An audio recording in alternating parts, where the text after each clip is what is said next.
Hello everyone, my name is Kumar Vikram and you are watching Sharan Progressive Academy because you deserve the best. घर बैठे online English बोलना सीखें बिल्कुल basic से। इस series का आज डे 9 है जिसमें हम लोग सेंटेंस के बारे में पढ़ेंगे और टाइप्स ऑफ सेंटेंसेस को भी हम लोग समझेंगे। तो चलिए हम लोग शुरू करते हैं। A group of words which makes a complete sense is called a sentence. यहां पर आप देख रहे हैं कि ग्रुप ऑफ वर्ड्स के बारे में बताया गया है। तो सबसे पहले हम लोग समझते हैं कि वर्ड क्या होता है। तो पहले आप ये बताएं कि इंग्लिश लैंग्वेज में कितने अल्फाबेट होते हैं। अगर आपका आंसर 26 है तो ये बिल्कुल गलत है। किसी भी लैंग्वेज में एक ही अल्फाबेट होते हैं, इसलिए इंग्लिश लैंग्वेज में भी एक ही अल्फाबेट है। अल्फाबेट का हिंदी होता है वर्णमाला। इंग्लिश लैंग्वेज में 26 लेटर्स हैं और ये 26 लेटर्स के ग्रुप को अल्फाबेट कहते हैं। यानी इंग्लिश लैंग्वेज में एक अल्फाबेट है और 26 लेटर्स हैं। तो आई होप आपको समझ में आ गया होगा। ये जो 26 लेटर्स हैं इन्हें दो भागों में बांटा गया है, वॉवेल्स और कॉन्सोनेंट्स।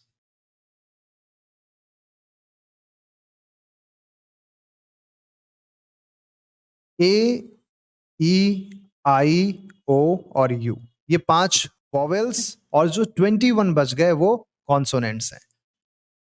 तो आई होप अब आपका क्लियर हो गया होगा कि इंग्लिश लैंग्वेज में 26 लेटर्स हैं और एक अल्फाबेट है।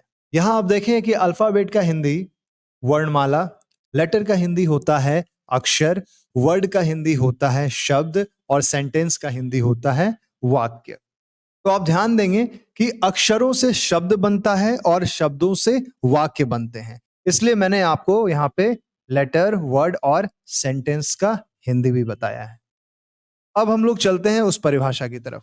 A group of words which makes a complete sense is called a sentence. यानी शब्दों का ऐसा समूह जो पूर्ण अर्थ प्रकट करे उसे हम वाक्य कहते हैं। ये एग्जाम्पल आप देखो, अमन इज अ गुड बॉय। ये शब्दों का एक समूह है और ये एक अर्थ प्रकट कर रहा है, यानी इसका एक मीनिंग है। इसका हिंदी में मीनिंग है अमन एक अच्छा लड़का है। अगर इसी सेंटेंस को मैं इस तरीके से लिख दूं, अमन गुड इज अ बॉय, तो ये भी ग्रुप ऑफ वर्ड्स है लेकिन इसका कोई मीनिंग नहीं है, तो ये सेंटेंस नहीं होगा। सेंटेंस के बारे में एक और भी कुछ बातें हैं जो आपको जाननी चाहिए। सेंटेंस शुरू होता है कैपिटल लेटर से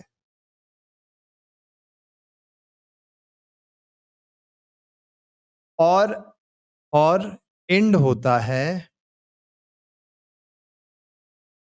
फुल स्टॉप से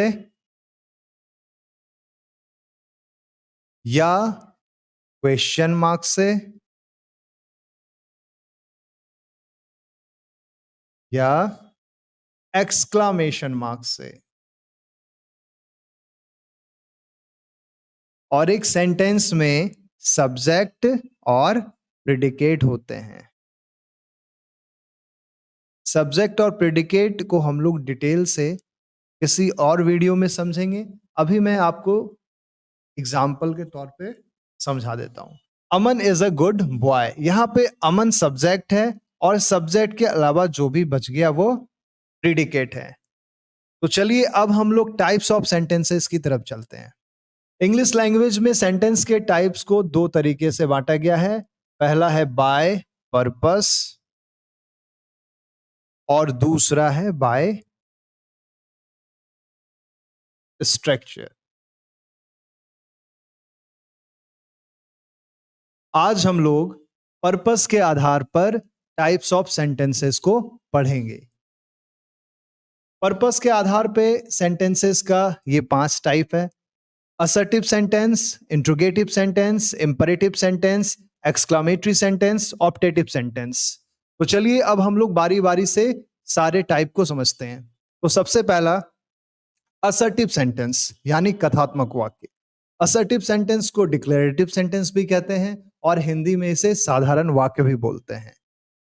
A sentence that makes a statement is called an assertive sentence। यानी जो वाक्य किसी कथन को व्यक्त करता है, सूचना देता है, उसे हम असर्टिव सेंटेंस कहते हैं।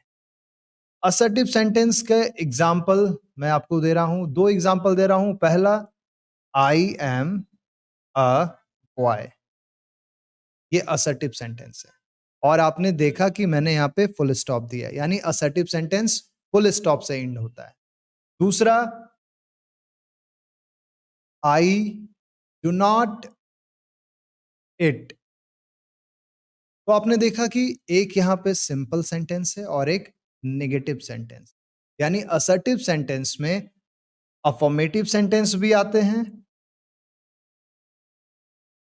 और नेगेटिव सेंटेंस भी आते हैं। तो असर्टिव सेंटेंस आपको क्लियर हो गया हो। अब हम लोग समझते हैं इंट्रोगेटिव सेंटेंस। इंट्रोगेटिव सेंटेंस यानी प्रश्नवाचक वाक्य। जिस सेंटेंस से प्रश्न पूछने का बोध हो उसे हम लोग प्रश्नवाचक वाक्य कहते हैं, इंट्रोगेटिव सेंटेंस कहते हैं। और इंट्रोगेटिव सेंटेंस के अंत में हम लोग क्वेश्चन मार्क लगाते हैं, जैसे वेयर डू यू लिव।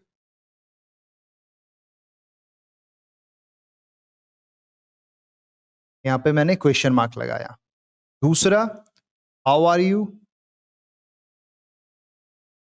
यहां भी मैंने क्वेश्चन मार्क लगाया। आप पूछते हो ना वेयर डू यू लिव, तुम कहां रहते हो। हाउ आर यू, तुम कैसे हो या आप कैसे हैं। तो ये इंट्रोगेटिव सेंटेंस के एग्जांपल्स हैं। इंपरेटिव सेंटेंस यानी आज्ञा सूचक वाक्य। इंपरेटिव सेंटेंस को हम लोग आदेशात्मक वाक्य भी कहते हैं, प्रार्थनात्मक वाक्य भी कहते हैं।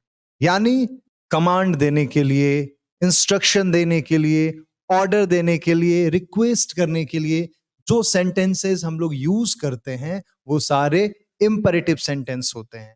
मैंने बताया कमांड, ऑर्डर, रिक्वेस्ट और इंस्ट्रक्शन के लिए भी। मैं आपको एग्जांपल देता हूं। अगर आप बोलते हो गो देयर, यहां पे आप कमांड दे रहे हो। अगर आप इसी सेंटेंस को ऐसे बोलते हो प्लीज गो देयर, तो यहां पे आपने रिक्वेस्ट करी। तो आई होप आपको समझ में आ रहा होगा। मैं कोशिश कर रहा हूं कि जितना सिंपल तरीके से हो सके आपको समझाऊं। एक्सक्लेमेटरी सेंटेंस यानी इमोशन को एक्सप्रेस करने के लिए हम लोग एक्सक्लेमेटरी सेंटेंस का यूज करते हैं, जैसे हाउ ब्यूटीफुल। तो आपने यहां पे अपना एक इमोशन प्रकट किया और आप ध्यान रखेंगे कि एक्सक्लेमेटरी सेंटेंस के अंत में हम लोग एक्सक्लेमेशन मार्क लगाएंगे। दूसरा एग्जांपल आप देखिए, व्हाट अ ग्रेट प्लेस। तो ये दोनों एक्सक्लेमेटरी सेंटेंस के एग्जांपल्स हैं। ऑप्टेटिव सेंटेंस यानी इच्छात्मक वाक्य या इच्छा सूचक वाक्य। ऐसे वाक्य जिससे आशीर्वाद देने, प्रार्थना करने का बोध हो, उसे हम लोग ऑप्टेटिव, मैं यहां पे लिख देता हूं, विश, प्रे,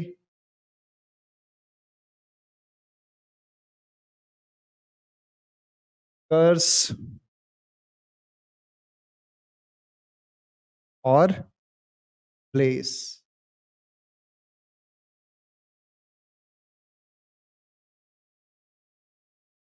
एक एग्जांपल भी मैं आपको देता हूं।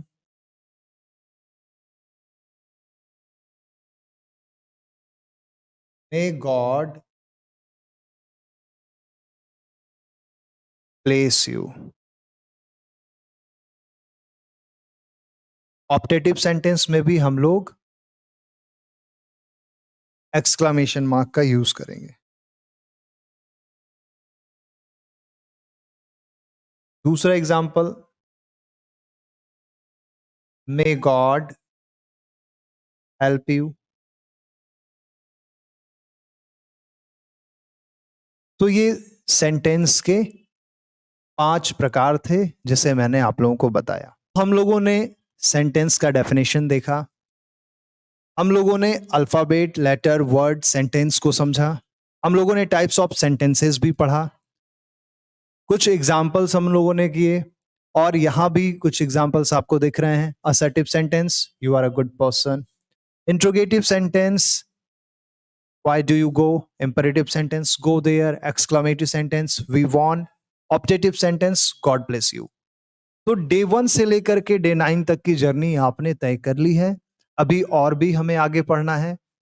आप इसी तरीके से हमारे साथ जुड़े रहें. आप नोट्स बना रहे होंगे. मैंने जिस तरीके से आपको कहा है आप नोट्स बनाएं और सेशन को अटेंड करें. और आपकी इंग्लिश को इम्प्रूव करने के लिए हम लोगों ने एक न्यू इनिशिएटिव लिया है जिससे आपकी इंग्लिश और भी इम्प्रूव होगी और आप अपने इम्प्रूवमेंट को चेक कर पाएंगे. वो इनिशिएटिव ये है, आप प्ले स्टोर पे जाएंगे, शन प्रोग्रेसिव एकेडमी ऐप डाउनलोड करेंगे और वहां आप प्री टेस्ट दे सकते हैं. ये टेस्ट आपको 15 फरवरी के बाद से मिल जाएगा. एप्लीकेशन डाउनलोड करने के बाद आप लॉग इन हो जाना और यहाँ पे आप क्लिक करेंगे, फिर फ्री टेस्ट के ऑप्शन में जाकर के आप टेस्ट देंगे. ये टेस्ट आपको 15 फरवरी के बाद से प्रोवाइड कर दिया जाएगा. फिर जो भी सेशन आपका होगा उस सेशन के हर 2 या 3 दिन के बाद आपको टेस्ट मिलेगा. इस टेस्ट को आप जरूर दें और अपने इम्प्रूवमेंट को चेक करें. अगर आपको हमारा ये वीडियो पसंद आ रहा है तो सब्सक्राइब करें, लाइक करें, शेयर करें और कमेंट. मिलते हैं नेक्स्ट सेशन में. Thank you so much. All the best.